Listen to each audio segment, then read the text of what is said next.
So welcome to this brief introduction video about what the Capital Cities Challenge is. And what is the Capital Cities Challenge, you might be asking me, and we're going to try and explain it as briefly as we can.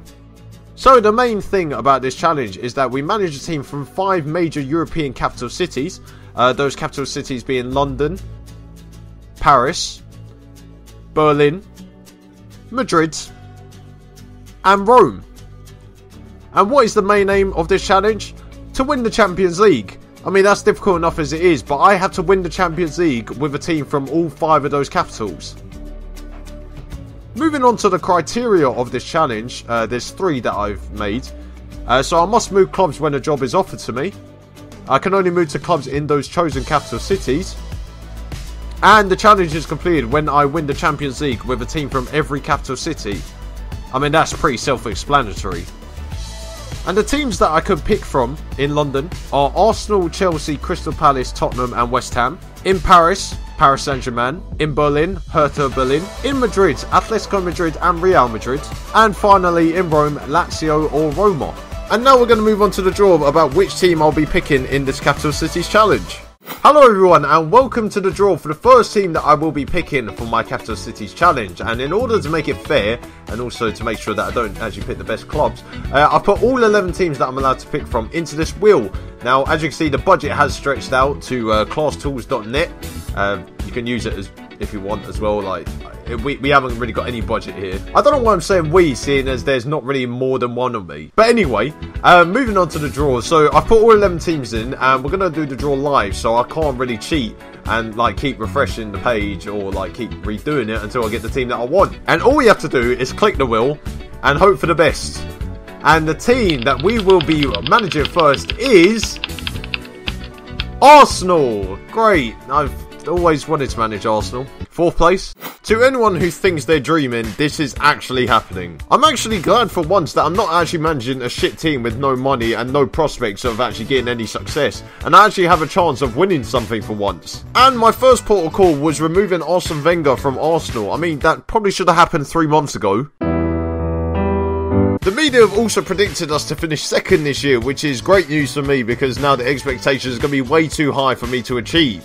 At the time I was recording this, which is the 10th of July, I did download a transfer update, which means I do have the services of Alexandre Lacazette in my team, although I do have Alexis Sanchez and no one wants him, so I think that's a little bit unfair. But then again, it's me, so I probably need all the help I can get. Looking at the expectations, they want me to reach the final of the Europa League, reach the final of the FA Cup and win the Premier League.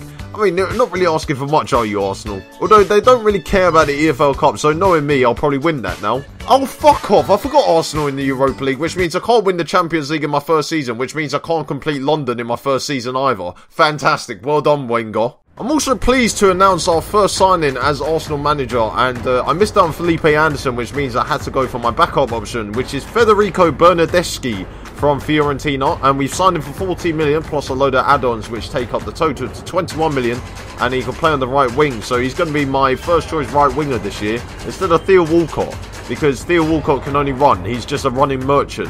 Actually, I wonder how many football Twitter terms I can add into this series, seeing as I'm managing at the home of football Twitter. In our first few fixtures at the start of the season, they are pretty difficult. We have City away in the first game of the season, which is our focus in this episode. We also had the North London derby just before the international break, before we return to play TBA in the Europa League.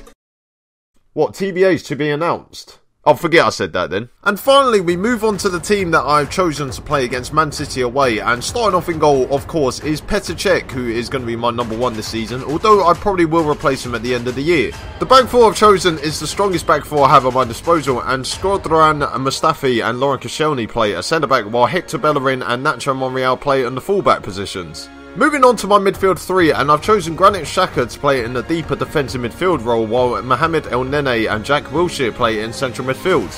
Next up is the 3 up front, and the 2 wingers that I've chosen is Alexis Sanchez will play on the left wing and Federico Bernardeschi will make his debut on the right wing for me. And finally, the striker I have chosen to play up front this game is Alexandre Lacazette, who will make his debut for the club, which completes our 4-3-3 formation, which we will be playing away at Man City. And of course, we can't forget the 7 substitutes that I decided weren't really the right players to pick in this game. Players such as Mesut Ozil and Olivier Giroud, who I probably will bring on once I'm 4-0 down. This game is actually quite important for my channel because this could tell the difference between whether it's me that's the problem or whether it's the teams that I'm managing that's the problem. Now, if it's the team that I'm managing that's the problem, then we can all tell that I'm actually a good football manager and that I'm just unlucky. And if it's me that's the problem, it will be me that's the problem. That's the problem. I mean, I've got to stop saying problem. Then again, this team is full of them. I mean, they couldn't give us an easy game like Huddersfield at home, maybe? Could that be an easier? But Man City do debut Dani Alves, who I actually wanted to get and offered him more money than City offered him, but he just didn't want to come. I wonder why. But they're playing pretty much the same formation we are, so we might have a chance. Now, I've really gone into a game thinking that we aren't going to get thrashed. We might have a chance of actually taking this game. But then again, it does depend on what happens in the first 5 minutes of the game, really. Now, I am debuting Bernardeschi, and I'm hoping that he offers a lot more than Theo Walcott would. Oh, first chance of game City, and they've missed already. We're going to win this game. We're going to win the league, win the Europa League, get into the Champions League, then win it next year. Based off that free kick. So hopefully this helps you see what it is like me managing a bigger team, because I've managed Sunderland, that wasn't great. I've managed Newcastle, I got promoted, but I mean they were a big fish in a small pond. I've managed Portsmouth and that was horribly wrong. I don't know how that actually ends because I haven't finished the season by the time this was recorded. And we have a chance, and Bernardeschi finds Bellerin, who finds Xhaka. Now is Xhaka going to shoot? He is! Oh, it's a good save by Bravo. We've got the first shot on target. Positives, lads. Positives. And Jesus Aguero. It's a good save by Czech. That's a shot on target, but they've only got one. We got two. We're still winning somewhat. Go on, Alexis. Show me what you could do. Show me what you could do, Alexis. He finds Lacazette. It's a fantastic pass. World class. That's what 35 million gets you nowadays. Hopefully the Arsenal fans can see what life would be like if Wenger wasn't here. I mean, 0-0 draws all over the place. I mean, they'd be loving life. On Bernardeschi, Lacazette! It's 1-0. The two debutants have scored, and I haven't put replays on. That's brilliant. Well done. I mean, great. Well, we're not going to see that back again. We might be on the counter here. Lacazette, I think he's through a goal. He's not. Oh, Lacazette's through a goal. Oh, he's pushed straight Bravo. It could have been 2-0. And we're winning. We're winning at half-time at the Etihad. When was the last time I could say that? Chances aren't really coming by too often, which is good. But I would preferably like a chance for us. We're not getting a chance. I'm going to make a substitution. Let's end on Ozil out wide. Sanchez isn't having a great game. Oh, Ozil switched off and Welbeck looks happy. Well, we definitely know who will be playing the next game then. I would like to say something's happening, but nothing is happening. Nasri's here over. Literally the first chance I've seen all game. All half. Not all game, because we scored. We could sneak a 1-0 win here at the Etihad on the first day of the season. Who would have saw that coming? Oh, De Bruyne is blocked by Koscielny. It's a superb block. It's a world-class block. As I say, world-class players playing in a world-class team under a world-class manager away at a average semi-pro team. I mean, you can already imagine how Arsenal fan TV are after this. False, mate! We're Arsenal! Oh, and Connor, I've lost chance of the game. It's over the bar, and I think we're going to take it. It's a 1-0 win at the Etihad. I don't know how I've taken that. Bernardeschi setting up Lacazette. Two debutants scoring. Well, assisting and scoring. What a win to start the season. We're top of the league, lads, and we're going to stay there for the rest of the year. Take a picture of that.